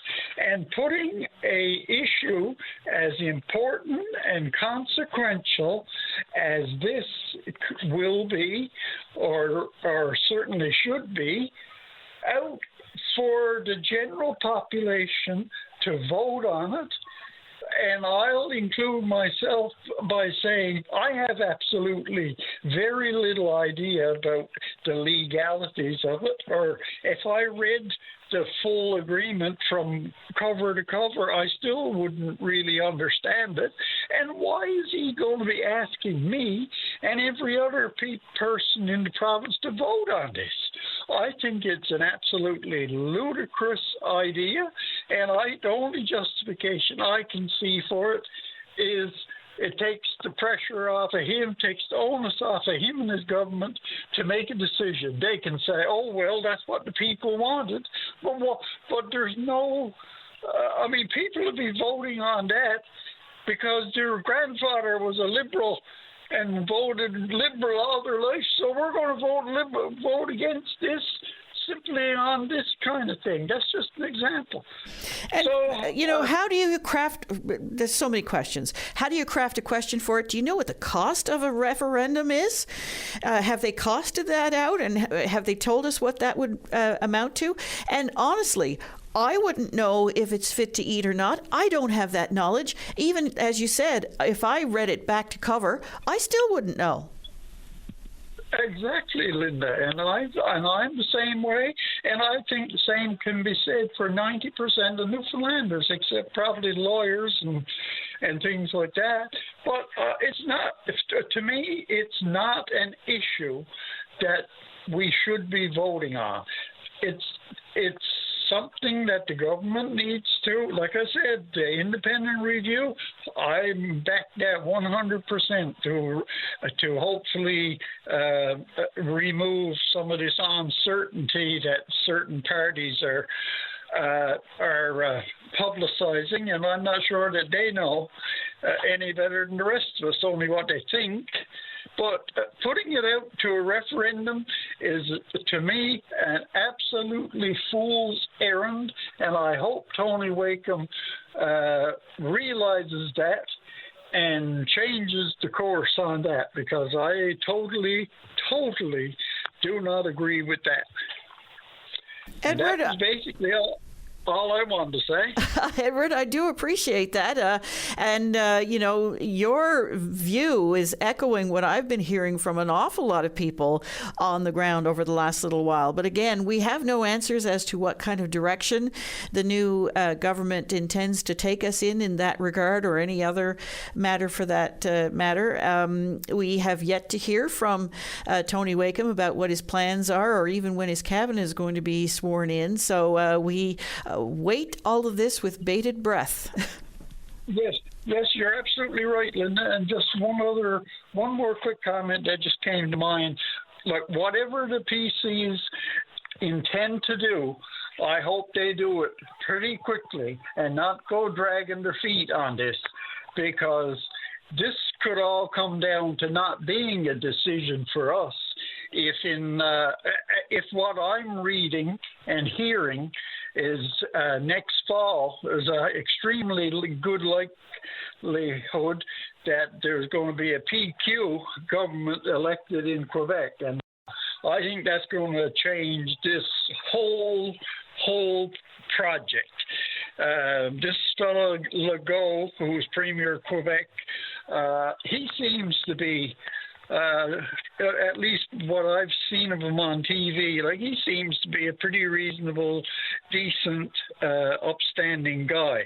And I don't know, like I said, if a separatist government gets reelected in Quebec, this whole deal could go down the toilet. So my final word is, whatever Tony and his new government plan to do, I hope they do it real quick and not drag their feet on this.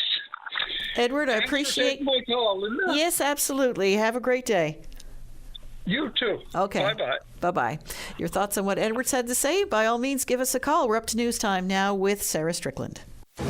You're listening to a rebroadcast of VOCM Open Line. Have your say by calling 709-273-5211 or 1-888-590-8626 and listen live weekday mornings at 9 a.m.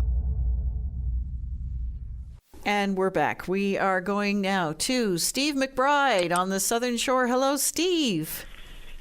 you? How are you? Well, you know, I'm feeling a lot more optimistic today than I was a couple days ago, that's for sure. Well, yeah, a little bit of rain in the forecast anyway. Hopefully it sticks. Yeah, well, that's the thing, right? We've kind of been seeing this pattern for a little while now where you look a couple days ahead in the forecast and you think, finally, some rain, desperately needed, and then it disappears. So really hoping this one sticks and hoping it's going to solve a couple problems. For sure. I noticed you had posted about this a little while ago, saying that, you know, your well has been dry for some time now, and you're there trying to raise some animals and, you know, grow a few plants and crops and the like. What's it been like? Well, we've been up here on the homestead now for 12 years, and we have a shallow well and, you know, lots of animals, and the shallow well has always provided for us. You know, I mean, we live in one of the rainiest spots in the whole country here on the Avalon Peninsula, and usually we can rely on that, especially in September. I mean, what we saw back in August, you know, was a little unusual, you know, more fires than we kind of typically tend to see, and it was dry. And, you know, you kind of think, well, as soon as September comes, we get some tropical storms in, we get some hurricanes in, and everything's back to normal, right? And this year that did not happen. Yeah, it's been alarming to watch these tropical storms, you know, form in the Atlantic and move up, and then zoom, off it goes to Ireland and England. Yeah, and normally you'd think, oh, great, we're off the hook this year. And, you know, it's kind of the shoe's on the other foot this year because we find ourselves wishing for the kind of weather we often hope to avoid. Yeah, for sure. So how are you coping? Well, the well's been dry pretty much all summer and now into the fall, so it's led to some creativity. It's an adaptation on our part. We fortunately have a freshwater supply down with a local pond that's part of the hydro-generating asset for Mobile. There's some kayaking canals and stuff around here, so we actually have a close-by freshwater supply that we can tap for farm use. It just means a lot of work because we've got to take some 5-gallon buckets down to the pond. It's about half a kilometer away, and we've got to haul them back one at a time. And, you know, goats, bees even, we've got turkeys and ducks. We go through a lot of water. We've got crops to water, and, you know, and that's on top of our own use. So we've been getting drinking water from the well, and that's about it. Everything else we've had to haul by hand. So what are you hoping for? I mean, aside from a good downpour of rain, I presume we'll need a pretty heavy snowfall this winter as well. Yeah, well, we're starting to see the effects of, you know, the drought's obviously gone on for quite some time now, and people often tend to think, oh, well, maybe a rainfall or two will fix it, but at this point in time, we got 25% of the expected total rainfall so far for the month of October, I was reading the other day. So those are really low numbers. So I'm sure many listeners have seen those effects firsthand. We're seeing people on social media posting pictures all over the place from the island where lake levels are way down, where even hydro intake vents are basically like the water levels below there. So you think if these kind of things continue, we would be facing some very serious problems. So what we need now is we need not just a good drenching, we need several good drenchings to really restore our water tables. We're seeing municipalities that are having trouble with water supplies, water conservation orders, which are typical and expected maybe in August, but very rare in October, you know, seems to be what we're all dealing with this season. So dealing with it on a farming level is one thing. Like you say, you've had to think outside the box and start getting those buckets ready and do it the old-fashioned way, I suppose. But when it comes to governments and how governments deal with these kinds of things, I think it's fair to say that over the last number of years, the way that governments have been dealing with climate change mitigation is to expand some of our infrastructure to accommodate higher water volumes, not lower ones. Yeah, well, that's the thing, right? The thing we're going to see with climate change is we're going to see both ends of that spectrum. And the rainfall we're expecting this weekend is a perfect example. We go from drought to flooding pretty much at the drop of a hat. And, you know, it requires extremes on both ends, I think, where we need to adapt to not enough water while also simultaneously adapting to too much water. And it's just a matter of which way is it going to go and when. So you were put out the call to people not to buy, you know, decor that hay bales for the fall and that sort of thing. Any luck with that? How are you getting your hay? Well, we're still okay for hay. We managed to stockpile some a little early, but it's certainly not enough to last the winter. And if I can't buy local hay for, $8 a bale, I have to import hay and buy it at the co-op, and it's, $40 a bale. So something like that can really hammer the bottom line of, a small family farm or even an agricultural operation if they don't happen to have a lead. So we're still looking at the fact that hay stocks, we've heard from farmers who harvest hay, they're telling us that their hay harvest this year was a half, sometimes a quarter of what's normally expected. And again, that's just because of how dry our whole summer was. So what are the answers for farmers now through the course of the winter? Well, I suppose one thing that many of us are going to have to do, especially on the smaller scale, is we're just going to have to invest in water infrastructure. So for a small farm like me with, just the two of us here mostly providing food for ourselves, this winter I plan to add some more water totes to our property that we can collect rainwater from, that we can fill up when water is abundant. Because the thing is, once the ground's saturated, the well will run for days. So if I can get more water totes on hand and have a water collection system set up, which has never been necessary before. We've always been able to rely on Mother Nature and the fact that we live in such a rainy place. And it looks like climate change is going to bring more uncertainty to the rainfalls that we're used to getting.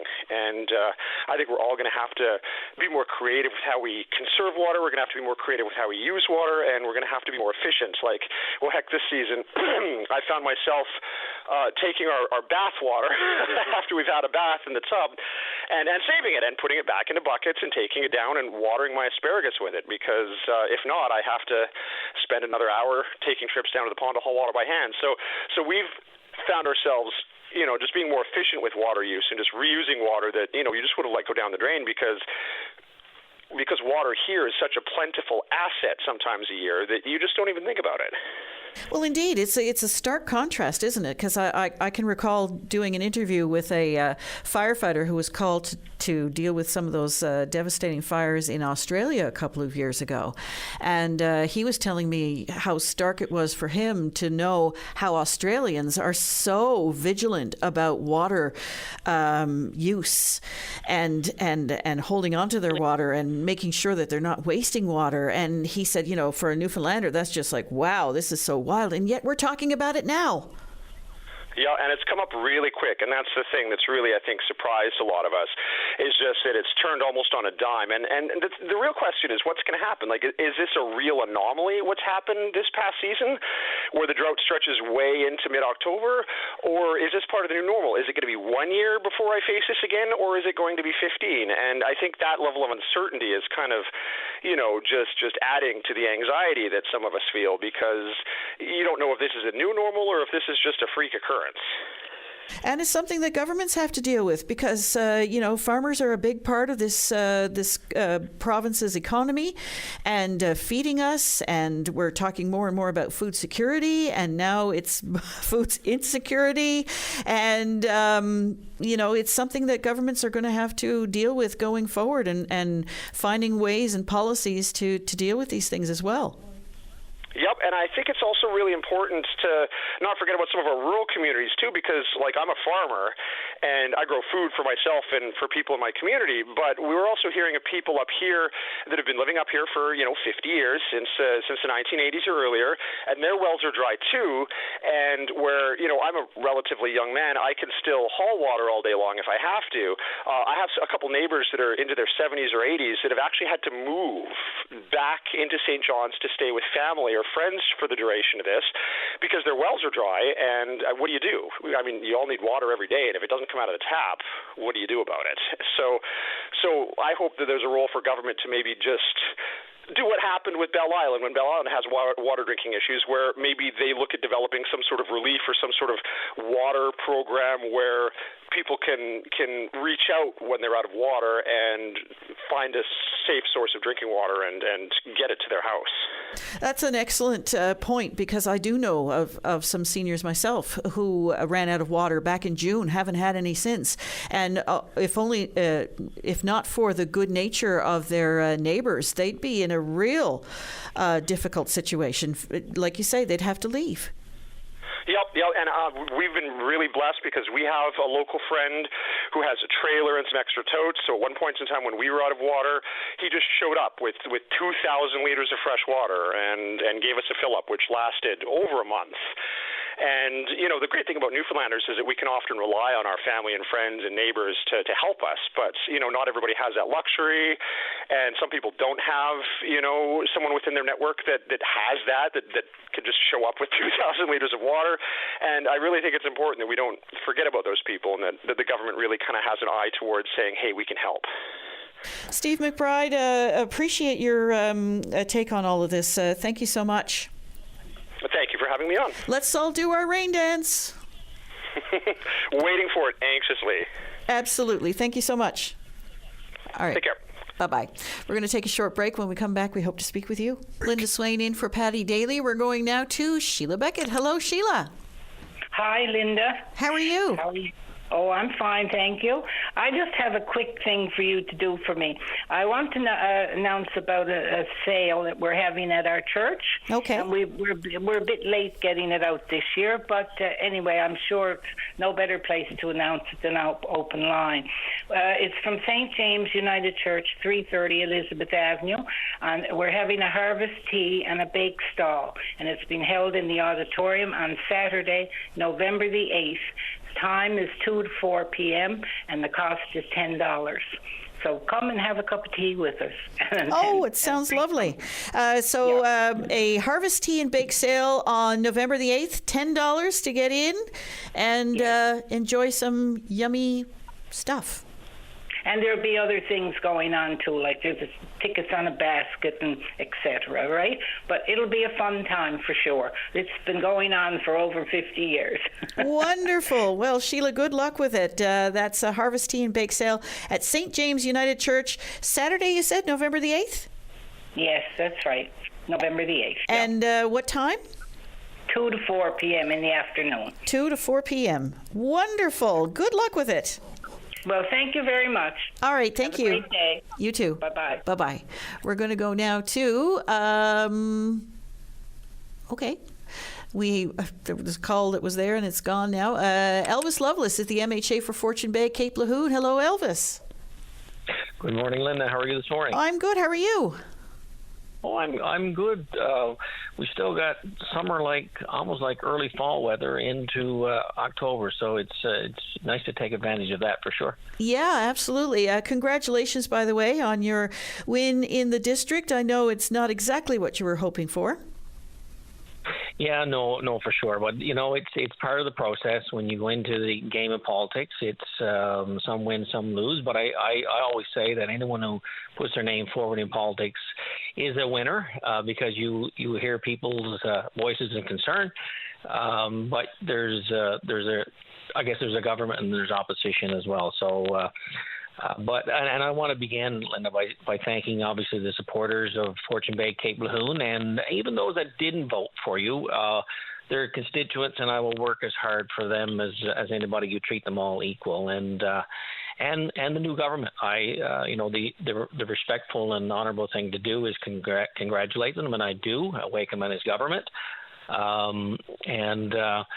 But I want to reference, I guess, the district that I represent is a rural district, and there are many issues, obviously, in rural parts of the province, and the whole of the province as well. But I put the new government on notice that Wakeham said many of the times during his videos and everything during the election that his party will be about building up rural Newfoundland and Labrador. Well, that's welcome news to me, representing rural parts of the province, and I'll be holding him accountable to that for sure.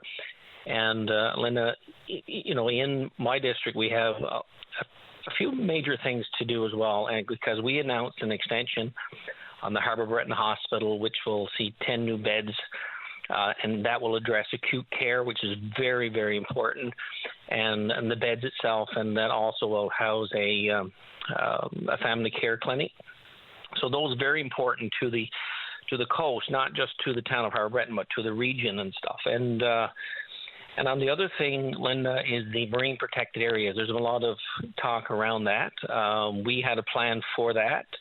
The PC government are saying that they're going to withdraw the the signature from that. I want to see how that looks. I welcome that because the aquaculture industry, and not just the aquaculture industry, but the marine protected areas, a lot of concern around whether it would affect the fishery in general and the way of life down there. And I said it before and I'll say it again, not under my watch that will happen. We have to find a balance. So there's a lot, I guess, to happen in the coming months. And as opposition, we certainly will be questioning the government, because there are promises, Linda, that is very concerning in terms of the costs and whatnot. And three that I referenced is the 24-hour snow clearing.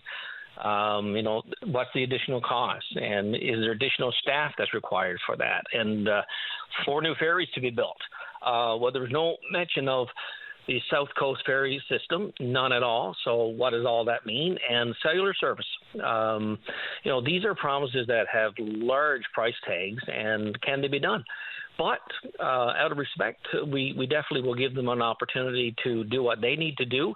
But I believe in a short period of time, we'll find out if that's doable or not, and they'll be held accountable for it. And the last thing I want to say, Linda, is, and thank you for giving me the time here this morning, is the MOU. I just hope that it will move forward. More questions? Absolutely. That's what it was all about in terms of oversight and questions. But what I don't see happening is that Mr. Williams, former Premier, has certainly inserted himself into the whole thing now. And I say I'm disappointed by that, because the man left this province with $14 billion debt to pay off for the people of this province, which was very unfortunate. And to see him now calling the shots for the PCs and the new government, I hope that's not the case, but I guess we will see moving forward. So there's a lot to be said, done in moving forward, Linda, but I'm looking forward to the challenge, and it's a new day and a new challenge for sure. Any idea when the business of government will commence? Well, I think at the end of the month, Linda, the swearing in is supposed to happen. Now, I don't have any time frames, but I'm told that probably end of the month. And obviously, there's the transition period as well, and we'll wait for that. Hopefully, that happens sooner rather than later, because we're anxious to get back to work. A lot of us are moving from government into opposition, and that's a process for sure. But at the end of the day, I'm still working for the people of Fortune Bay, Cape Lejeune, and for the people of the province. And I look forward to that. I really do, and anxious to get back to work. So I think it's going to be a very interesting fall, and I'm certainly anxious to get back into the House of Assembly for sure. Elvis Lovelace, I do appreciate your time this morning. Thanks so much. It's always a pleasure, Linda. You take care of yourself. All right, you too. Bye-bye. Bye-bye now. We're up to news time with Sarah Strickland. The Tim Powers Show. Join the conversation weekday afternoons at 4 p.m. on your VOCM. Oh, that's me. And we're back. Linda Swain in for Patty Daly into the last half hour of the program. Some really interesting and compelling conversation on the show so far. Anything you've heard or anything you want to chime in on, by all means, now is your opportunity to give us a call. We're going to go now to Don. You're on the air. Hi, Don. How are you today? I'm good. How are you? Well, not too bad at all. I want to talk about transmissions. When you go to buy a vehicle, they never mention about changing the fluid in the transmissions. They never mentioned what? Sorry, you blipped out there. I didn't hear you. They never mentioned what about transmissions? When you should change the oil in the transmissions, they tell you about the motor, but they won't tell you about the transmissions. Understand me? Yes, I do, yeah. Yeah, because my daughter got a van, and the transmission is gone, and there's 130,000 kilometers. Mm-hmm. I have one gone in the vehicle, and you go on to the Facebook or wherever it's too, where you go and buy and sell, you say car for sale, transmission gone, $5,000. There's a lot of them there. Okay. And when you go to the garage, they tell you about changing on the warranty, the motor is on the warranty and everything else is on the warranty, but the transmission got the same moving parts as the engine. Right. If you're supposed to change that transmission fluid at 60 or 70 or 80,000 kilometers, then you're supposed to change it, because if it goes up to 100, 120, 130, 140, the oil gets black. Yeah. It's not red anymore. It's black. Yeah. And all those moving parts in that transmission is twice as hard for that transmission to work properly. So you're saying unless you're proactive about it, there's nobody going to put that on a maintenance schedule? No, and they're not going to tell you about it. Yeah. You've bought cars yourself. They didn't mention transmission, did they? No. No. You ask them, you say, when should I change the transmission fluid in my car? I want to know, because I don't want to go over the amount of time that my transmission needs to be changed. You understand me? Yeah, yeah. Yeah. So there's a lot of people, I never did air it on open line, but there's thousands of people don't know this. Okay. You know, and then end up with a transmission going, practically a new car got to give her away. And transmission is not part of a usual, 22-point inspection? No, according to. Okay, interesting. I checked it out. You want to check it out yourself, you get the chance. Mm-hmm. You know, about your car. Well, what should I change the transmission fluid in my vehicle? Is it on the warranties or anything here? Because right now, it's going to cost my daughter of $600 to get the fluid changed in another vehicle that she got. Wow. Okay? Yeah. Because, that's not covered. We only cover this. See? So I'm just letting people know when they're buying the vehicle, make sure you ask, when do the transmission fluid be changed in this vehicle? Yeah. Good question. You need, yeah. So that's what I want to talk about. I want to inform the people that all the places that you go, they will tell you. Okay. All right, Don, I appreciate that little tidbit of information. Well, it could be a lot of tidbits, too. Yeah, absolutely. Tim Hortons, right? So you get a lot of tidbits for that. Yeah, yeah, exactly, for the cost of that. Don, thanks for your call. Yeah, you take care, and have a nice day. All right, you too. Yeah, bye. Bye-bye. Interesting. He says nobody ever mentions the transmission. By the way, while he was talking, it struck me that also nobody ever tells you what exactly a bumper-to-bumper warranty is. Because I'm going to tell you something. It includes some exceptions, having run into that issue myself in the past. Anyway, if you have any thoughts on that, you're certainly welcome to give us a call. We're going to go now to Tony. You're on the air. Hi, Tony. How are you this morning, Linda? Oh, good. How are you? I'm good, thanks. That's good. I not what I'm phoning about. Here, Elvis Lotus on there. He's going to hold the PCs accountable. I mean, the guy was there, and now he's concerned with some of the stuff in his own district. He's been there 10 years, and everything's gone downhill instead of going up. And he's wondering where all the money's going to come from. Well, maybe when he was in government, if he had been so concerned. Well, where is the money going to come from, Tony? That's a good question. Where is it going to come from? Well, it's going to come from tax, but right now they paid out billions of dollars to their friends. He should have been more concerned where the money was coming from then. What do you mean billions of dollars to their friends? What do you mean by that? We had 811 sending out billions of dollars or millions of dollars a year, hundreds of millions of dollars a year. Over 75% of the people that was phone 811, they were sent to emergency. They told them to go to emergency. 18% of them told phone 911. They could have phoned that without. That makes the best of it. Then if you had phoned that, you had to go to emergency, you're double paying. Okay, so you want to eliminate the 811 service? No, what we could have had, I mean, all that extra money that was wasted went over, and then on top of that, the $244 million they found that was paid out to traveling nurses. They had over $40 million paid out to for this hospital, and then they cut 40 beds, which was millions of dollars more that could have saved. And it just goes on and on. I mean, the education's gone downhill. They're talking about education. When the PCs took over, they had to do the same thing as they've done. They're going to have to do now.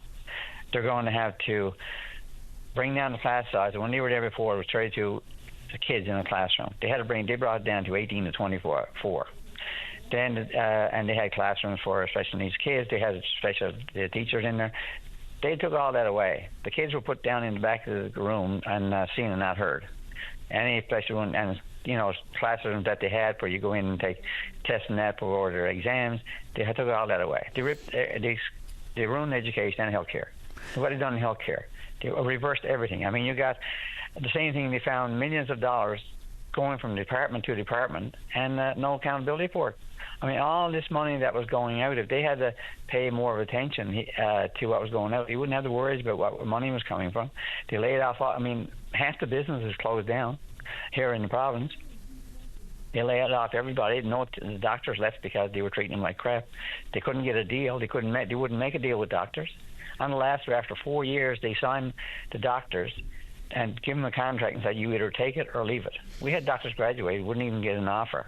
So, Tony, the issues you're raising now just goes to show that it would seem that there are no easy solutions to some of these things. So where do you get the teachers? Where do you get the nurses? Where do you get the nurse practitioners? Where do you get the doctors? Because we're facing a situation that's not unique to Newfoundland and Labrador. It's being faced right across the country, throughout this country, province by province. Yeah, but we had them. We had them here. We had 9 respiratory therapists graduate, and the government never even made them an offer. We had radiation therapists. 8 quit in 9 months. They were so overworked, and they were getting paid $10 less an hour than the government said they were going to pay them equal raise. We had nurses that had to quit because they were forced. They were forced to work overtime. They could force them to work overtime. I mean, we lost our nurses. We had. I mean, when the government, when PCs took over, they used to hire them after they were graduating. They hired them. Classrooms. When we needed them, they hired them. We treat our doctors with respect, and that's what they had, and that's why we lost them, because they treat them with no respect whatsoever. You had doctors on a few years back. They're on open line, they're on news every day because the way that the government was treating them. In fact, when we come into this crisis, when we come into this situation with the healthcare, the doctors went to the government and said to the government, "We know how to fix this," and the government wouldn't listen to them. They wouldn't listen to anyone. And they laid off, when they got in power, a year before they brought in a full-day kindergarten, they cut 244 teachers. They laid them off. So, I mean, we had the teachers but they didn't keep them. And then a year after that, they come in and said we're short of teachers. Well, they had to be short when they cut 244 teachers. Like, this is what this government has done since they got in power. You heard nurses union on there all the time. And then the nurses comes out now. They won't give them full-time jobs. They give them full-time hours. So who's going to stay there with that kind of stress and nothing to look forward to? Then our people that's working is people that invested in our province. They're the ones that build houses. They're the ones that buying cars. They're the ones that's putting all their money into this province, which goes back to government. This is why when the government was in there last time, we had, I think, it was $7.3 billion a year in our budget, the debt. Now we're up to over $20 billion. And only half the people working. And the businesses are all closed down. The prices have gone to the roof. Because when they got in, they drove the taxes. They put on an extra 300 taxes and fees. And we even had to pay for staying in the province. Like, those taxes they had on. I mean, it's just unreal what this government has done to ruin this province. And this is why now you got people losing their homes. They're handing in their keys, losing their homes. They can't afford to keep them. You got people sleeping in tents. You got seniors who can't afford to eat or heat their homes. And all this is because of this government. So there are a lot of issues that need to be addressed, obviously. But again, I'll come back to the same question I asked you earlier is, how do you pay for all of that? Where do you get that money? What do you propose gets cut? Because I think one of the election promises was to cut taxes. And more taxes, the more money. If you cut taxes, like if you got $100 coming in your pocket, and somebody's taking $75 out of it, you only got $25 to spend. But if you cut taxes and you put in, say, $75 in your pocket out of 100, you got more money to spend. So the more taxes you cut, the more money is going in people's pockets, the more money they're investing. So if you got, say, for instance, you save an extra $400 or $500 a month, or even $500 a month, and you got extra money to spend, you're going to go out and invest in this province. And you go out and buy you're going to go out and buy probably upgrade your house, or if you got a cabin or whatever you got, you're going to spend money in this province, which cost. You're going to go out and you're going to borrow some money because you can afford to spend an extra couple of $100 a month. So you're going to, and that's taxes that's going into the government. Like people building homes, it's extra money is going in government, or you're going to buying a car, money going in government. But when you're taking all your money in taxes, you got nothing to spend. You don't even pay afford to buy groceries. And this is why I was so successful in the last time. People were working, all the businesses were open, but when the taxes was put up so high, the business couldn't stay open because they had to put the prices up, and you're taking the money out of people's pockets, like me and you. Then you can't afford to buy. So and they're laying off people. So the people that's investing in the province, like I said, who's spending their money in the province, now they're out of work. The business got to be closed down because the taxes are so high that they can't keep it open. So I mean, you go anywhere in this province now, or go around town anywhere, and you take the village over, almost empty. That was booming. You go on tops of the road, you go downtown, everything, and what's not closed are just scraping by to just suffer to try to keep the place from closing because the taxes are so high, the prices got to go up, everything got to go up. Well, it's a little more complex than that, as you know, Tony, because there's all kinds of push and pull factors that are happening there. Not the least of which is the facility provided by online shopping. But that's why people are online shopping, because they can't afford to shop anywhere else. So they got to go online and try to save dollars where you can. Basically you try, but it's not. And then you got rent. If you got rent in a place, or you got a business you're renting, you're going to put the price up because once again the taxes are so high. So it's a chain reaction. Same thing if you cut taxes. Tony, more money puts in people's pockets, it's the same thing. I appreciate it. We have to pay some bills now. Thanks so much for your call. All right. Thank you. Have a good day. And congratulations, too, by the way, Tony. What's that, on the government? Yes. Yes, I must say, we're going to see good things happening now, because Tony's a man that's going to plan for this future. He wants to make America a good one at that for the people with problems, and you're going to see some difference in it. All right, Tony, thanks. From what it was. Okay. Bye. Bye-bye. We're going to take a short break. When we come back, we hope to speak with you. And we're back on VOCM Open Line. We are going to go now to Cecil. You're on the air. Hi. Hi, good morning, Linda. My name's Cecil, and I recently, 2 days ago, came back to Newfoundland, and we came to Labrador. And while I was taking that trip and understanding what's going on with the politics here, that if the new government could make an ask to Quebec to build or finish the road and cut about 20 hours off that trip, it would really open up. Yeah, I know it sounds funny, but it would really open up for Quebec as well as Newfoundland, and it would be a benefit for them as well, because on the Quebec side, the communities they need to connect to are serviced by coastal boats, so it would be a benefit to them as well. So, and there's no harm in asking or see if we could make this work, and it would clear up the bottleneck right now that's in Port aux Basques, because I mean the same thing that happened last year is probably going to happen for a few more years till they get it straightened out. But if we could get that road built, go across on that ferry, it would really open up the province. It would give us another way. We would still have a way across if there's storms and that. So anyway, I thought I would just put it out there for public information, because when I came across, that was what I was thinking about. Is this trip is way too long, but yeah. And that was our second trip out west this year, and the first time we went to Port aux Basques, and this time we were coming back. We came back to Labrador and see if it would make a difference, and it's about the same length of time. The road is not as good on the Quebec side once you get up past Baie-Comeau. No, yeah. And just to make it clear, I wasn't laughing at the concept of a fixed link. I was laughing at the concept of a 22-hour trip that could be cut, cutting a trip by 22 hours. That's such an extraordinary amount of time to get anywhere. So you say you took the Port aux Basques route getting back? No. We came back to the Labrador route. Oh, okay, along the Quebec Lower North Shore, yeah. And as you say, that road leaves a lot to be desired. It does, yeah.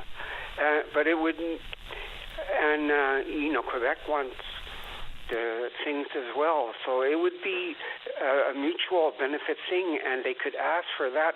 Like, chances are they're not going to get a better deal money-wise for Churchill right now, but they could ask for other things, and I'm quite sure Quebec wants things that would benefit them as well. And the other key part of that is that last year when this ferry thing was happening with Port aux Basques, is that Canada has promised Newfoundland a road, so they might even be able to tie into federal dollars to get that done for us. As a nation-building project, for certain, yeah. You're raising an interesting point there, that this could be mutually beneficial to Newfoundland and to Quebec, and open up some of that, some of the potential in those two areas, especially along the St. Lawrence Seaway and the like. So, do you make the trip often out west? I moved back to Newfoundland 3 years ago, and we've been out west 4 times since then, twice this year. Yeah, and so do you usually drive? Yes. Because we need a vehicle when we get there, so. Yeah, of course, yeah. And so we're retired, so we can take our time and do it. Yeah, so time is not an issue, but boy, that's got to be exhausting. Yeah, it is, and like I said, that part from Baie-Comeau up to Lab City, that part is really bad. Yeah, and I would imagine. I mean, you had beautiful weather for it if you were traveling recently, but at certain times of the year, I would imagine that's not a very. It's pretty daunting. No, yeah, I see them poles that they put by the road for snow, and some of them are 7 or 8 feet high. And Yeah. I wouldn't want to go through there in a snowstorm. No, indeed. It's bad enough in around Lodge Bay, Red Bay area. Cecil, interesting. I don't know if that idea has glommed onto others, but it's an interesting suggestion, and I thank you for raising that. And so happy you're back home safe and sound. Yes, thank you. Yeah, I thought it was important because other people travel, and I live up here in ACO for L'Anse Meadows, so coming that way was good for us. Cecil, all the best to you now. Thank you so much. Okay, Linda, you have a great day. You too. Okay. Bye-bye. And Cecil has a last word on VOCM Open Line. Thanks, everyone, for your contributions. Very interesting program. A lot of very compelling discussion today. I appreciate that. Patty Daly will be back tomorrow. Stay tuned now for Sarah Strickland with your VOCM at noon with all the news of the day. Once again, thanks so much. Have a great day.